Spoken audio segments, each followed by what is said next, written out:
एक समय की बात है, गोरखनाथ जी बनारस में आ गए। जिस समय कबीर परमेश्वर जी लीला करते हुए वहाँ बनारस में प्रकट थे, उसमें उनकी छोटी सी आयु थी, 12-13 वर्ष की आयु। अपना लीला में शरीर की दिखा रहे थे, बना रहे थे। उसमें गोरखनाथ,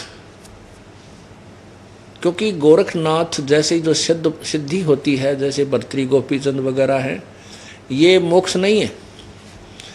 इनको एक ऐसी सिद्धि प्राप्त हो जाती है कि कुछ समय तक ये अपना इस शरीर को इतने स्वतंत्र होते हैं ये कि जब चाहे जहाँ चले जाते हैं और वहाँ शरीर अपना स्थूल शरीर प्रकट कर सकते हैं।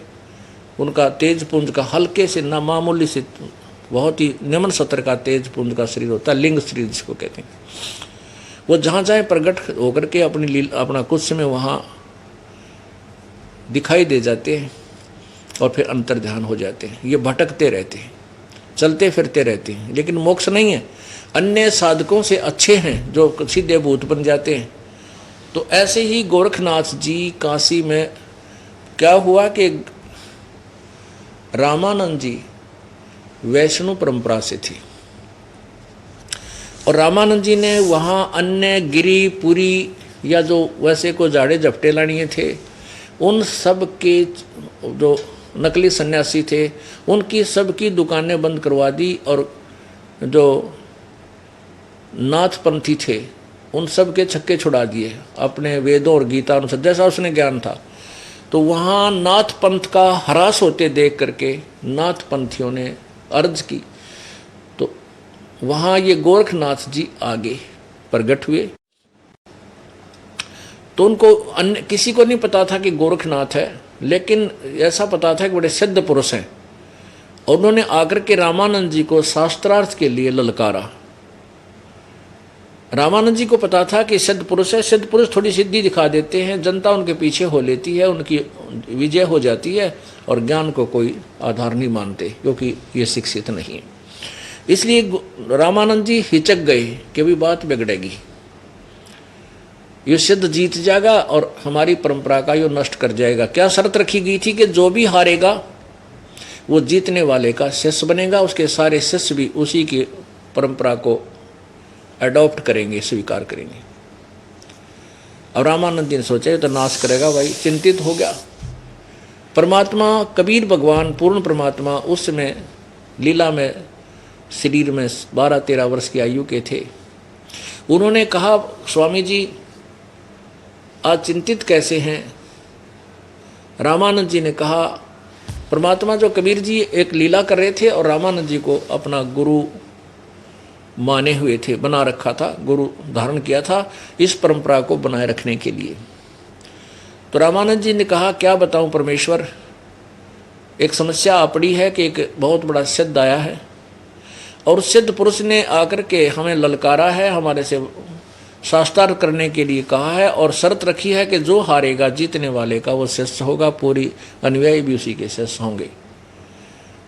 और ये जो समाज जो है भोली आत्मा है, ये सिद्धि और जंतर मंत्र को ज़्यादा पसंद करते हैं, इसलिए वो सिद्धि कोई दिखा देगा, ये सारे उसके साथ हो जाएंगे, ताली बजा देंगे और हमारी हार हो जाएगी। हमारे बहुत अनमोल ज्ञान को वो नष्ट कर देगा, इस मार्ग को भ्रष्ट करेगा।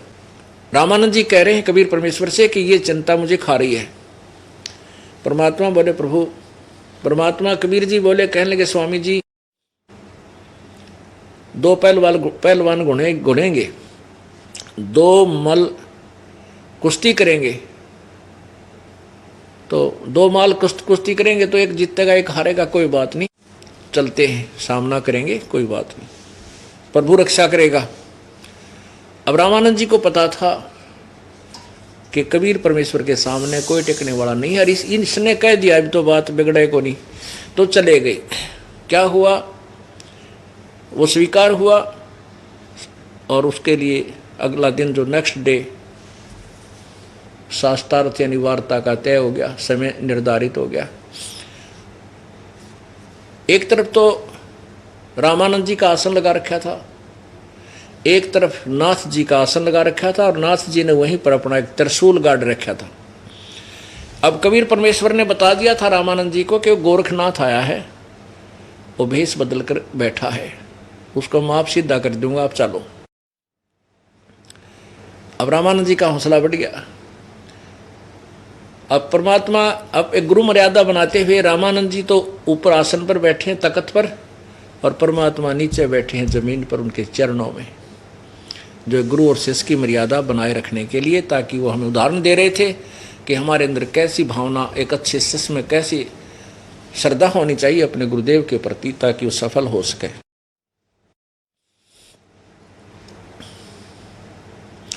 तो गोरखनाथ जी ने कहा कि रामानंद मेरे साथ चर्चा करो ज्ञान की। कबीर साहब खड़े हुए, कहने लगे गोरखनाथ पहले गुरुजी मेरे गुरुदेव मेरे साथ चर्चा कर, पीछे मेरे गुरुजी से बात करना। जब चेला तो निमट दो, पहले पाछे जाइए गुरुजी के पास। तो तब गोरखनाथ कहने लगा कि ए बालक, तू कब तक बैरागी बन गया, कब से तू सन्यासी हो गया। परमात्मा बोले कि इन बातों ने छोड़ तू, मैं कब तक सन्यासी हो गया, मेरी के उम्र है। कहने लगा तेरी के आयु है, तू गोरखनाथ से वार्ता करेगा, तेरी उम्र ही क्या है।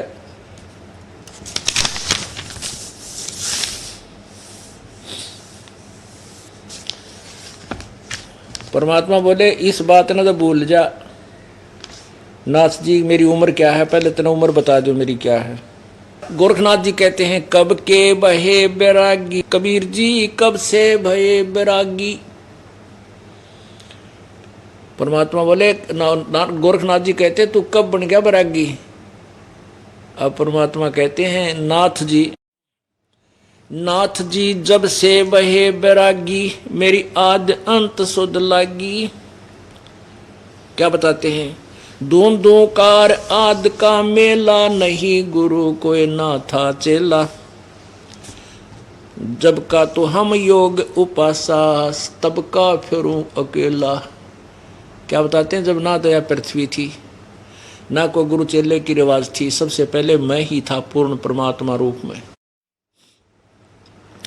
कहते धरती नहीं जद की टोपी, दीना ब्रह्मा नहीं जब का टिक्का। क्योंकि उस दिन परमात्मा कबीर जी वैष्णव साधुओं जैसा रूप बना कर रहे थे। सिर पर एक टोपी, गले में एक कंठी की माला, माथे में एक तिलक है, और हाथ में करमंडल, एक लाठी डंडा सा सिक्का डंडा।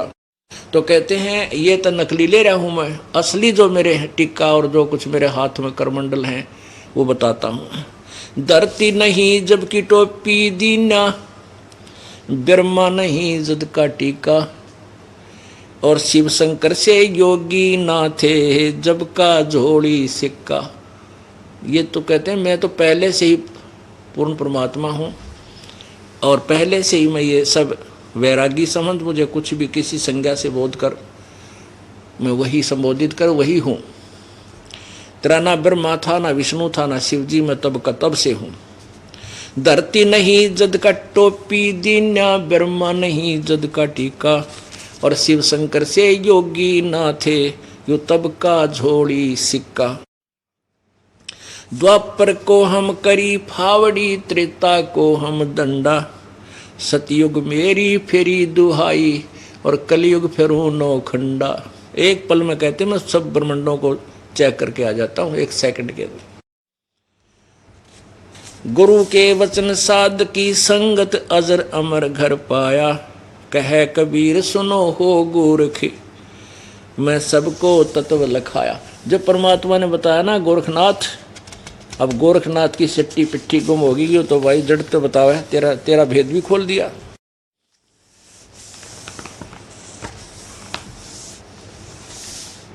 अब क्या पूछा था नाथ जी ने, गोरख योगी नाथ प्रतापी, तासो तेज पृथ्वी कापी। काशी नगर में सो पग पर ही, रामानंद से चर्चा करही।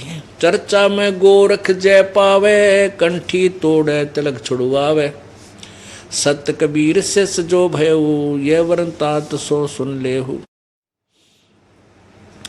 गोरखनाथ के डर के मारे बैरागी ना भेख संवारे, तब कबीर आज्ञा अनुसारा वैष्णो सकल भेद अनसवारा रूप संवारा। सो साधु गोरख सो सुध गोरखनाथ जो पायो, काशी नगर सिगर चल आयो, रामानंद को खबर पठाई चर्चा करो मेरे संग आई। रामानंद की पहली पौड़ी सत कबीर बैठे तिस ठोरी, कह कबीर सुन गोरखनाथा चर्चा करो हमारे साथा। प्रथम चर्चा करो संग मेरे, पीछे मेरे गुरु को टेरे, बालक रूप कबीर निहारी तब गोरख अस वचन विचारी उचारी। अब क्या कहता गोरखनाथ बोला कि तेरी क्या उम्र है, छोटा सा बालक और तू चर्चा करेगा मेरे साथ, गोरखनाथ के साथ, तेरी क्या उम्र है छोटा सा बालक। तो बोला ले भाई आयु सुन ले मेरी उम्र क्या है परमात्मा बताते हैं। जो बूझे सोए बावरा, क्या है उम्र हमारी, असंख्य युग पर ले गए मैं तब का ब्रह्मचारी, असंख्य युग पर ले हो लिए मैं तब का ब्रह्मचारी। कोट निरंजन हो गए परलोक सिधारी, तब हम तो सदा महबूब हैं स्वयं ब्रह्मचारी। अरबों तो ब्रह्मा गए 49 करोड़ कन्हैया, और 7 करोड़ तेरे शंभू मर गए मेरी एक नहीं पलैया। ओह, कहते हैं अरबों तो तेरे ब्रह्मा मर गए और 49 करोड़ ये तेरे कृष्ण विष्णु कृष्ण कन्हैया, और 7 करोड़ तेरे शंभू मर लिए, मेरी एक भी पल आयु समाप्त नहीं हुई है, अर्थात मैं अविनाशी भगवान हूं। पुण्यात्माओं,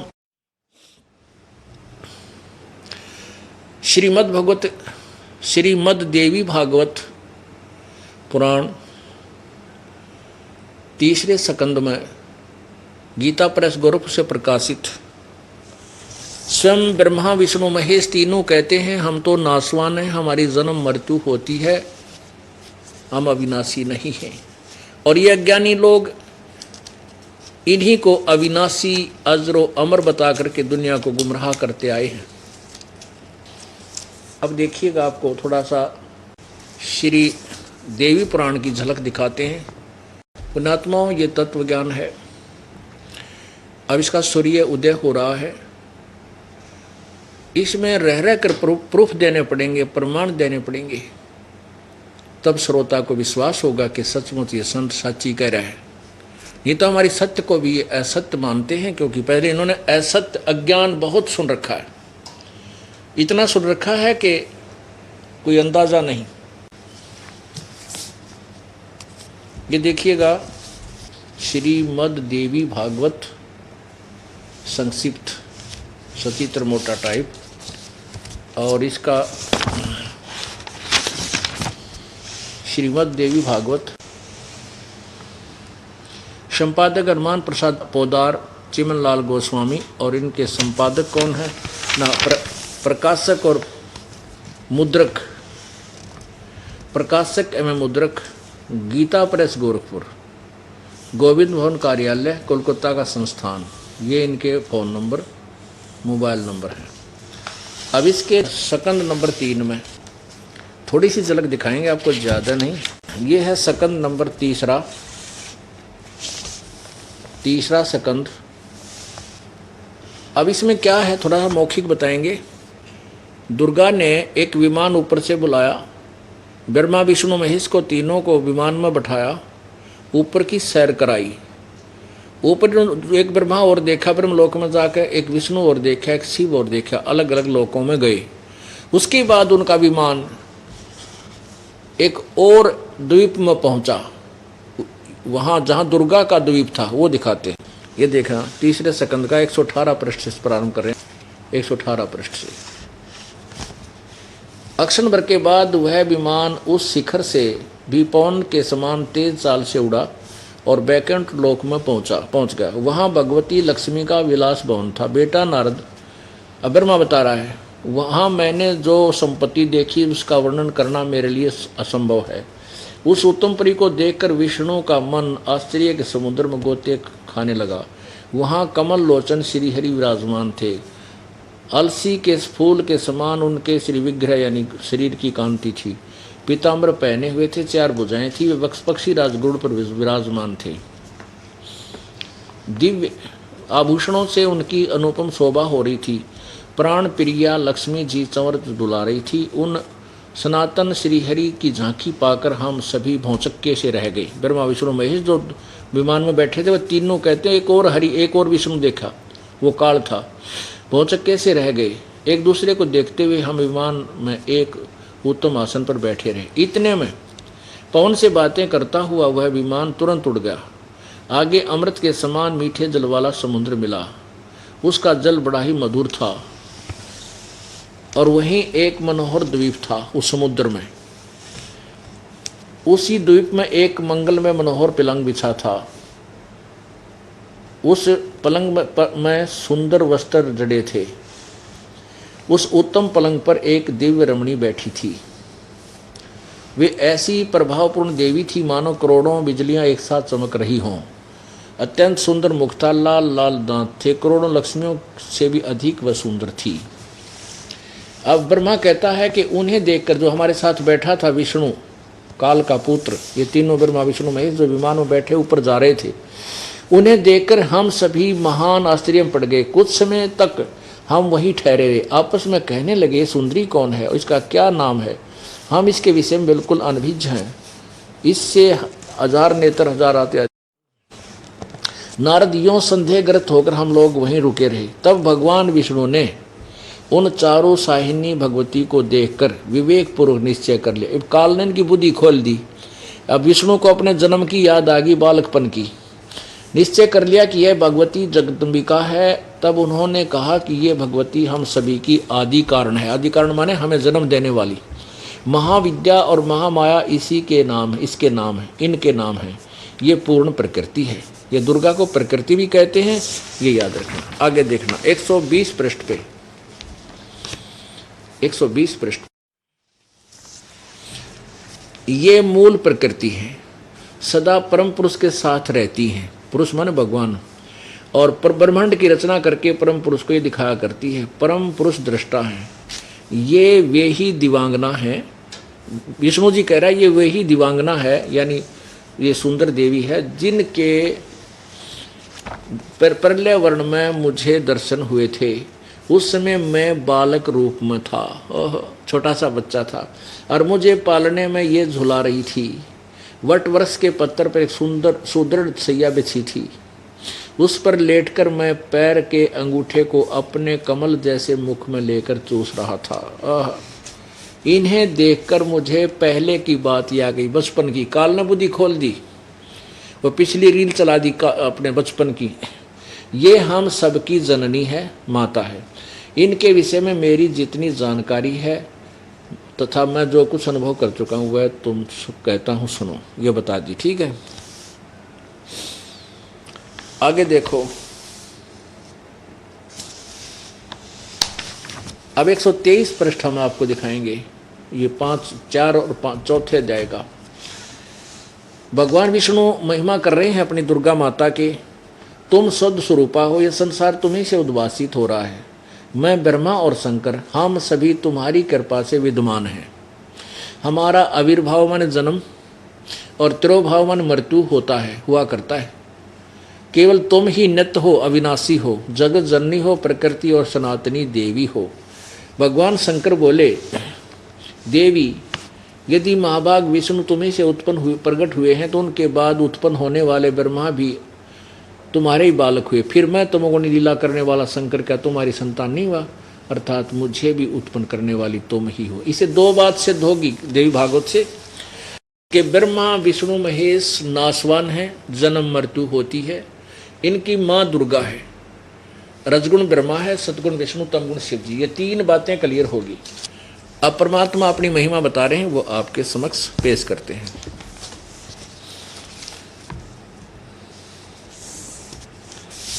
जो बूझे सोए बावरा, क्या है उम्र हमारी। असंख्य युग पर लय हो गए, हम तब के ब्रह्मचारी ही। अरबों तो ब्रह्मा गए, 49 करोड़ कन्हैया और 7 करोड़ तेरे शंभु मृगे, मेरी एक पलैया, मेरी एक नहीं पलैया। कोटन नारद हो गए ये मोमंद से चारी, देवतन की गिनती नहीं क्या सृष्टि बिचारी। ना बूढ़ा ना बालक ना कोई भाट भिखारी, कहे कबीर सुनो वो गोरख, ये है उम्र हमारी। पुण्यात्माओं, एक ब्रह्मा जी की आयु कितनी होती है? अब आपने पहले शब्द में सुना था कि कोटि निरंजन हो गए परलोक सुधारी। अभी आपने सुना इसी शब्द में कि कोटिक निरंजन हो गए परलोक से धारी, हम तो सदा महबूब हैं स्वयं ब्रह्मचारी। परमात्मा कह रहे हैं तेरी ज्योति निरंजन भी करोड़ों बार मर लिया। परलोक से धारणा माने मृत्यु होना। अब इनकी मृत्यु बताते हैं। जैसे गीता जी अध्याय नंबर 4 के श्लोक नंबर 5 में, 4 में, श्लोक नंबर 5 में और 9 में क्या कहा कि अर्जुन तेरी और मेरे बहुत जन्म हो चुके, तू नहीं जानता मैं जानता हूँ। गीता जी अध्याय नंबर 2 के 12 में भी ये कहा कि अर्जुन ये मत समझ कि सभी सामने खड़ी सेना, ये सैनिक या योद्धागण और तू और मैं पहले नहीं थे या आगे फिर ना जन्म होगा। ये मत समझ के हम वर्तमान में ही हैं, अर्थात पहले भी जन्मे थे, आगे भी जन्म मृत्यु होगी, वर्तमान में भी। गीता जी अध्याय नंबर 4 के श्लोक नंबर 5 में कहा कि तेरे मेरे बहुत जन्म हो चुके, तू नहीं जानता मैं जानता हूं। 9 में कहा कि मेरे जन्म और कर्म अलौकिक है। अलौकिक का तात्पर्य है कि मैं तेरे की तरह जन्म नहीं लेता किसी स्त्री के गर्भ से। वो अभी बताते हैं आपको अलौकिक कैसे होते हैं। जैसे एक सिद्धि होती है, शरीर धारण कर सकता है। उदाहरणार्थ आदरणीय गरीबदास साहिब जी, जब इनको परमेश्वर कबीर जी मिले उसके बाद इनकी जो ज्ञान योग खुला, भक्ति सत्य की, 61 वर्ष की आयु में छुड़ानी में शरीर छोड़ दिया। वो चोला छोड़ दिया अपना जो माँ से मिला था। उसके ऊपर वहाँ यादगार बनी हुई है जिसको छत्री साहब कहते हैं। ये दास भी वहाँ पहले जाता रहा है। एक सहारनपुर के अंदर एक भूमड़ नाम का सैनी बाग था उसका, वो गरीबदास जी का शिष्य हुआ था। वो संत गरीबदास जी का शिष्य हुआ था और उनकी अटूट श्रद्धा थी प्रभु में और गरीबदास जी से वो अटूट प्यार करता था। तो एक प्रॉमिस कर लिया था गरीबदास जी ने कि बेटा मैं तेरे पास आऊँगा, वहाँ कुछ समय रहूँगा। तो वो शरीर तो वहाँ छोड़ गए गरीबदास जी और 6 महीने के बाद वहाँ जाकर के उसी रूप में, उसी उम्र में, 61 वर्ष की उम्र में वाला शरीर धारण ऐसा ही बना लिया अपना शक्ति से, शब्द शक्ति से। और सहारनपुर में 35 वर्ष रहे उस भूमड़ भगत के पास। वहाँ हिंदू और मुसलमानों दोनों को ज्ञान दिया, परमात्मा की महिमा से वो परिचित हुए। आज भी चिलकाना रोड से एक कलसिया रोड निकलता है। सहारनपुर में एक चिलकाना रोड है, कलसिया रोड है। कलसिया रोड से चिलकाना रोड निकलता है। उस पे आधा किलोमीटर चलते ही लेफ्ट हैंड को आज भी यादगार वहाँ उपस्थित है, मौजूद है, विद्यमान है कि गरीबदास जी ने वहाँ शरीर छोड़ा, दूसरे शरीर का जो तेज पुंज वाले का, बगैर माँ से जन्म वाले का। तो वहाँ भी यादगार बनी हुई है। और वहाँ से लोग चल कर के छुड़ानी आए। छुड़ानी गांव में ये पूछने के लिए आए कि भी महाराज जी का शरीर यहाँ लाएं या वहीं पर अंतिम संस्कार कर दें। तो छुड़ानी गांव के लोगों ने, व्यक्तियों ने, श्रद्धालुओं ने बताया कि महाराज जी तो 30-35 वर्ष पहले शरीर छोड़ गए थे और हजारों व्यक्तियों के उपस्थिति में यहाँ पर इनके शरीर का अंतिम संस्कार किया हुआ, एक यादगार बना रखी थी। तो वहाँ छुड़ानी के लोगों को विश्वास नहीं हुआ। कुछ लोग घोड़ों पर सवार होकर के वहाँ गए। वहाँ जाकर देखा कि सचमुच वही शरीर है और वही गरीबदास जी का शरीर वहाँ छोड़ा हुआ है। तो उन्होंने कहा भाई ये इनकी लीला अपरंपार है और इनका यही अंतिम संस्कार कर दिया। तो वो यादगार आज भी वहाँ विद्यमान है, ये अलौकिक है। तो ये सिद्धि होती हैं, परम पिता के अंदर सारी सिद्धि होती हैं, प्रभु की भक्ति में सभी सिद्धियाँ होती हैं। और इस काल ज्योति निरंजन की में केवल 8 सिद्धियाँ हैं। इन 8 सिद्धियों में से ये एक सिद्धि इस निरंजन को भी प्राप्त है, जिसके कारण ये अपने शरीर छोड़ देता है और स्वयं भी धारण कर लेता है। अब ये बता रहे हैं कि 49 करोड़ अरबों तो ब्रह्मा मर गए, 49 करोड़ कन्हैया, और 7 करोड़ तेरे शंभु मर गए, मेरी एक नहीं पलैया। इसको विश्लेषण करते हैं। जैसे ब्रह्मा जी का एक दिन 1000 चतुर्युग का होता है। एक चतुर्युग में 43,20,000 वर्ष होते हैं। सतयुग, त्रेता, द्वापर, कलयुग, चारों युग मिलकर एक चतुर्युगी कहलाती है। ऐसे 1008 चतुर्युग का ब्रह्मा जी का दिन इतनी ही रात्रि होती है। इसको लंप संप यानी गोलमोल 1000 वर्ष मान लेते हैं। दिन इतनी ही रात्रि, तो 1000 चतुर्युग का दिन, 1000 चतुर्युग की रात्रि, और ऐसे 30 दिन रात का एक महीना, 12 महीने का एक वर्ष हुआ, और 100 वर्ष की आयु ब्रह्मा जी की। ऐसे 7 ब्रह्मा मर जाते हैं, तब एक विष्णु मरता है, और 7 विष्णु की मृत्यु होती है, तब एक शिव मरता है। तो ऐसा परमात्मा कहते हैं कि ये ज्योति निरंजन जो है, अब ज्योति निरंजन जो क्षर पुरुष है, ये क्षर पुरुष ब्रह्मा विष्णु महेश का पिता, ये गीता ज्ञान दे रहा है श्री कृष्ण में प्रवेश करके। ये काल है। ये कहता है चौथे अध्याय के 34वें श्लोक में कि तेरे मेरे बहुत जन्म, चौथे अध्याय के 5वें श्लोक में कि तेरे मेरे बहुत जन्म हो चुके हैं, तू नहीं जानता मैं जानता हूँ। 9वें श्लोक में कहा है चौथे अध्याय में कि मेरे जन्म और कर्म अलौकिक हैं। कैसे हैं? जब 70,000 ये त्रिलोकीय शिव मर जाते हैं, 70,000, तब एक जो ब्रह्मलोक में युकाल 3 रूप धारण करके रहता है, एक महाब्रह्मा, महाविष्णु, महाशिव। इसको ब्रह्मलोकीय शिव, ब्रह्मलोकीय विष्णु, ब्रह्मलोकीय ब्रह्मा भी हम इसका नाम रखते हैं। तो ब्रह्मलोकीय जो शिव है, इसकी मृत्यु 70,000 त्रिलोकीय शिव की मृत्यु के उपरांत होती है। अब 70,000 और ये एक जो काल की मृत्यु होती है, ये युग होता है एक परब्रह्म का, अक्षर पुरुष का। ऐसे ही अक्षर पुरुष की उम्र होती है 1000 युग का दिन, 1000 युग की रात। इसमें चतुर्युग नहीं होता परब्रह्म की आयु में, ओनली युग, नोट चतुर्युग। और ऐसे ही 30 दिन रात का एक महीना, 12 महीने का एक वर्ष, और 100 वर्ष की परब्रह्म की आयु, फिर भी मृत्यु होती है। कबीर परमेश्वर अर्थात सतपुरुष, पूर्ण ब्रह्म, परम अक्षर ब्रह्म, इसकी मृत्यु नहीं होती, इनकी आयु नहीं है। तो यहाँ क्या बता रहे हैं कि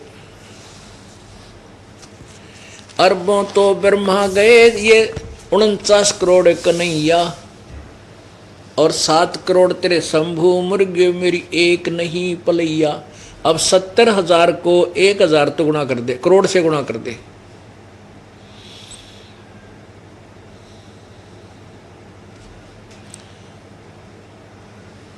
1000 से गुना कर दे 70।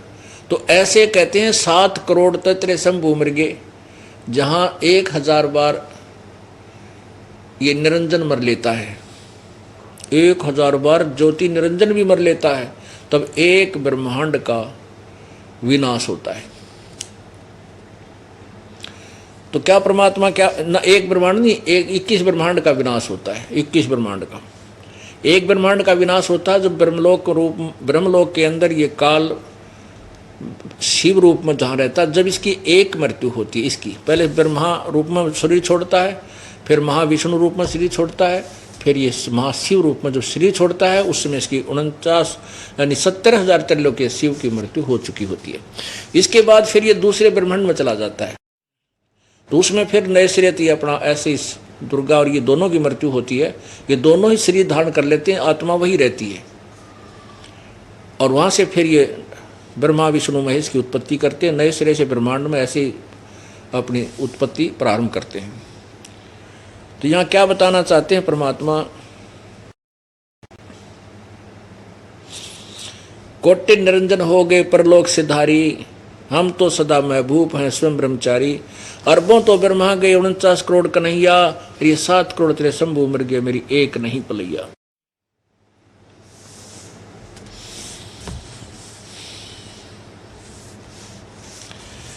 अब आगे क्या बताते हैं,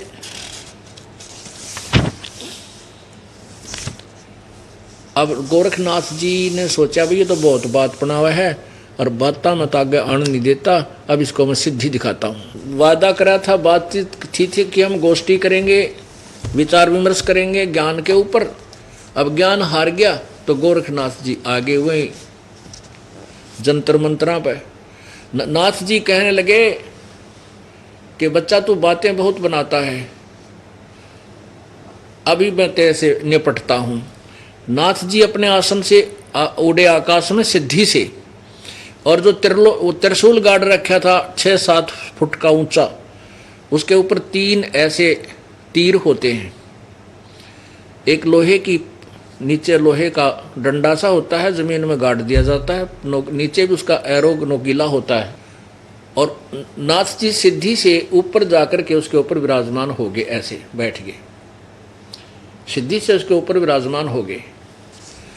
और कबीर जी से, कबीर परमेश्वर से कहा कि ए बालक, एक कबीर जी, यदि मेरे से चर्चा करनी है ज्ञान की, मेरे इक्विवेलेंट आसन पर आ जा, मेरे बराबर आसन में विराजमान हो, तब मैं तेरे से बात करूंगा, अन्यथा तुम हार गई। परमात्मा ने कहा, नाथ जी आपकी और हमारी जो विचार थे, आपकी और हमारी जो बात हुई थी, वादा हुआ था, वो विचार विमर्श करने का, ये जंतर मंतर करके दुनिया को भ्रमित करने का नहीं था। आप उसी स्थान पर आओ और बात कर ढंग से। कहने लगा तुम्हारे पास कुछ नहीं है इसलिए तुम दुनिया को गुमराह करते हो। नाथ जी बोले, और आ मेरे बराबर में बैठ बात कर, तब मैं तेरी बात सुनूंगा, अन्यथा नहीं सुनता। अब लोगों ने ताड़ी बजा दी, वाह वाह, गोरखनाथ जी ने कमाल कर दिया। परमात्मा ने क्या पहले मालूम था कि वो बच्चे की उम्र की बुद्धि कहाँ तक काम करेगी गोरखनाथ की। कबीर साहब ने जो जेब में एक जो है ना धागे की रील डाल रखी थी, क्योंकि जुलाहे का काम करते थे, और पहले चरखा काता करती थी बुढ़ियाएं, वो चरखा काट करके सूत की बंडल बना दिया करते, छोटे छोटे कुकड़ी कहा करते हमारे रोहतक जिले में, कुकड़ी यानी जैसे धागे की रील होती, कच्चे धागे की। तो परमात्मा उस धागे की रील को जेब में डाल लाए, पता था उनको, और वो रील निकाल ली धागे की बाहर, उसका एक सिरा पकड़ लिया और उसको ऐसे आदेश दे दिया, आकाश में फेंक दिया। वो ऐसे उधड़ के अनबंडल होगी वह, और सीधा धागा 150 फुट ऊंचाई तक ऊपर खड़ा होगा, सीधा खड़ा होगा। उसका दूसरा सिरा आसमान में 150 फुट की ऊंचाई पर था। एक सिरा जमीन पर, दूसरा सिरा 150 फुट की ऊंचाई पर आसमान में। परमात्मा कबीर जी वहाँ से उठे अपने आसन पर और उस आखिरी सिरे पर जाकर विराजमान हो गए और कहा, गोरखनाथ जी आजा मेरे बराबर में, यहाँ बैठ, वार्ता करेंगे। पुण्यात्माओं, ये नहीं था कि गोरखनाथ जी ऊपर और नहीं जा सकते थे, क्योंकि एक सिद्धि आकाश से उड़ जाई, एक सिद्धि जल पैर न लाई, एक सिद्धि जो बहुजुग जीवे, एक सिद्धि जो खावे न पीवे, काफ़ी वर्षों तक जीवित रह सकता है। इस तरह सिद्धियाँ हैं, लेकिन ये सिद्धियाँ भक्ति के लिए, भगत मोक्ष के लिए नहीं है, ये तो दुनिया को भ्रमित करके अपने पीछे लाने के लिए। लेकिन परमात्मा के अंदर ये सिद्धियाँ सारी विद्यमान है, उन्हीं से इन्होंने तपस्याएं करके एक आधी प्राप्त करके ये प्रभु पाक जाते हैं। और जो इनके जीवन के लिए सबसे बड़े घातक होते हैं, काल का दाव लग जाता है, ये प्रभुता पा करके दुनिया को भ्रमित करके यही काल के जाल में रह जाते हैं। अब नाथ जी ने चाहा था ऊपर को उड़ूं, लेकिन परमात्मा ने उसकी सारी सिद्धियां खींच ली, नष्ट कर दी, और वो जमीन पर जाकर घनौ पड़ा, जैसे पड़ाकर ऊंचे गदर देशी। सारे आड बोले गोरखनाथ के, वो जान गए कि ये कोई परम शक्ति है। पुण्यात्मा, सिद्धि क्या है? जैसे ये घड़ी है, ये वॉच, इसको वैज्ञानिकों ने सिद्ध कर रखी है, सिद्धि बना दी कि ये चल रही है। इसमें लोहे की सुई है और इसके सामने चुंबक आ जाए, मैग्नेट सामने कर दिया जाए तो ये वहीं जाम हो जाएगी, 1 सेकंड भी आगे नहीं चल पाएगी। ऐसे ही परमपिता परमात्मा को चुंबक जानो, और ये छोटे मोटी सिद्धियां जो प्राप्त किए फिरते हैं ये संत महंत, ये ऐसे घड़ी जानो, उस चुंबक के सामने आते ही सारे जाम हो जाते हैं, उनकी सिद्धियां फेल हो जाती हैं। फिर नारद जी गोरखनाथ का जज की यकीन हो गया, भाई ये तो सचमुच कोई परम संत, परम सिद्धि युक्त है, भगवान तो बहुत देर में मानेगा इसको। और गोरखनाथ जी समझ गए कि अब तेरी दाल गला नहीं। बुद्धिमान व्यक्ति वही होता है, तुरंत स्वीकार कर लेता अपनी हार को। कहा कि आप नीचे आओ, मेरी बात सुनो, मैं समझ गया आपकी, आप परम शक्ति है आपके अंदर। गोरखनाथ जी ने सोचा कहीं तू अभी अधूरी बात मान ले। कहने लगा मैं एक परीक्षा और लूंगा आपकी, तब आपको गुरु मानूंगा, क्योंकि गुरु वो शर्त थी कि जो हारेगा वो शिष्य बनेगा। गोरखनाथ जी बोले मैं एक परीक्षा और लूंगा आपकी, फिर अगर आप उसमें सफल हो गए मैं आपका शिष्य बन जाऊंगा। कबीर साहब बोले वह भी काट ले अपनी फटक, चल। कहने लगा कि वहाँ गंगा है, वहाँ से 200 फुट की दूरी पर गंगा दरिया बह रही थी बनारस में। कहने लगे गंगा के किनारे चलो, वो चले गए, कबीर जी भी चले गए, वो भी और भी दर्शक भी साथ हो लिए। गोरखनाथ जी ने कहा कि मैं इस दरिया में छुपूंगा तो मुझे ढूंढ देना। अब गोरखनाथ जी ने दरिया में छलांग लगा दी और मछली का रूप धारण कर लिया। परमात्मा ने वही मछली पकड़ी, वहाँ सैकड़ों मछलियाँ थी, वही मछली पकड़ी और किनारे लाकर गोरखनाथ बैठा दिया। ले, अब गोरखनाथ जी ने चरण पकड़ दिए कि आप सचमुच परम शक्ति हो। तो पूछा कि आप कहाँ से आए, आप कौन हो?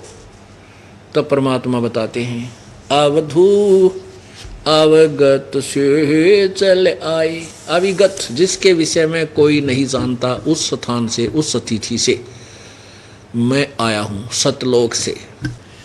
अवधू अवगत से चल आए, अवधू अवगत से चल आया, कोई मेरा भेद मर्म ना पाया। मेरे विषय में कोई नहीं जानता, मैं कहाँ से आया हूँ, उस स्थान से आया हूँ। ना मेरा जन्म ना गर्भ बसेरा, बालक बिन दिखलाया, काशी नगर जल कमल पडेरा, तहाँ जुलाहे न पाया। मात पिता मेरे कछु नाही, ना मेरे घर दासी, जुलाहे का सुत आण कहाया, जगत करे मेरी आसी। 5 तव का धड़नी मेरे, जानो ज्ञान अपारा, यो सत्य स्वरूपी नाम साहेब का, ओहे नाम हमारा। अदर दीप गगन गुफा में तानिज वस्तु सारा, तेरा ज्योत स्वरूपी अलख निरंजन, वो भी धरता ध्यान हमारा। अब ये नाथपंथी क्या कहते हैं, अलौख निरंजन। हमारे गांव में था एक बाबा जी का डेरा, जो बाबा मस्तनाथ बोहर वाले का अनुयायी, वहाँ उनका डेरा है। 10-20 एकड़ ज़मीन भी उस डेरे के नाम श्रद्धालुओं ने, गाँव वालों ने दे रखी है। वहाँ एक बाबा मांगने आता था सुबह सुबह, और उन्होंने कहा अलख निरंजन दियो माई, अलख निरंजन। तो वो अलख निरंजन, ये क्या कहते हैं कि परमात्मा अलख निरंजन है, वो दिखाई नहीं देता। अलख माने तो दिखाई ना दे, निरंजन माने प्रभु, यानी ये निराकार परमात्मा मानते हैं, ये काल तक इनकी बुद्धि सीमित है। तो यहाँ परमात्मा कहते तेरा ज्योति स्वरूपी हो अलख निरंजन, वो भी धरता ध्यान हमारा। गोरखनाथ जी को कह रहे हैं कि तेरा वो अलख निरंजन भी मेरी पूजा करता है। जैसे गीता जी में स्वयं स्वीकार कर रहा है। गीता जी अध्याय नंबर 15 के श्लोक नंबर 4 और अध्याय नंबर 18 के श्लोक नंबर 64 में कहा है कि मेरा भी पूज्य देव वही है, मैं भी उसी की शरण में हूँ। अवधू अवगत से चल आया, मेरा कोई भेद मर्म ना पाया, ना मेरा जन्म ना गर्भ बसेरा, बालक बन दिखलाया, काशी नगर जल कमल पडेरा, तहाँ जुलाए न पाया। मात पिता मेरे कुछ नाही, ना मेरे घर दासी, जुलाहे का सुत आन कहाया, यो जगत करे मेरी आसी। पांच तत्व का धड़नी मेरे में जानो ज्ञान अपारा, सत्य स्वरूपी नाम साहिब का ओहे नाम हमारा। अगर दीप गगन गुफा में तानिज वस्तु सारा, यो तेरा ज्योत स्वरूपी अलख निरंजन भी धरता ध्यान हमारा। हाड चाम लहू ना मेरे कोई जाने सतनाम उपासी, ये तारण तरण अभय पद दाता मैं हूँ कबीर अविनाशी।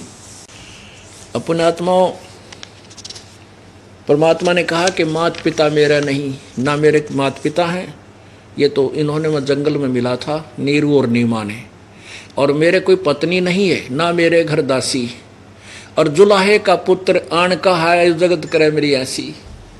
कहते कोई पिछला संस्कार था मेरा और इनका, कोई किसी वचनबद्ध, और मैं इनके घर आया हूँ, काल ने इनको यहाँ पैदा कर दिया और मैंने यहाँ आना आवश्यक था, और साथ में हमारी कुछ और भी इच्छा थी।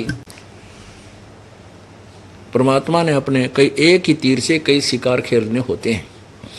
तो क्या बताते हैं कि जुलाहे का सुत आन का है जगत करे मेरी ऐसी। मजाक बना रहे हैं, तो जुलाहा था दानक था, के जाने क्या जाने भक्ति को।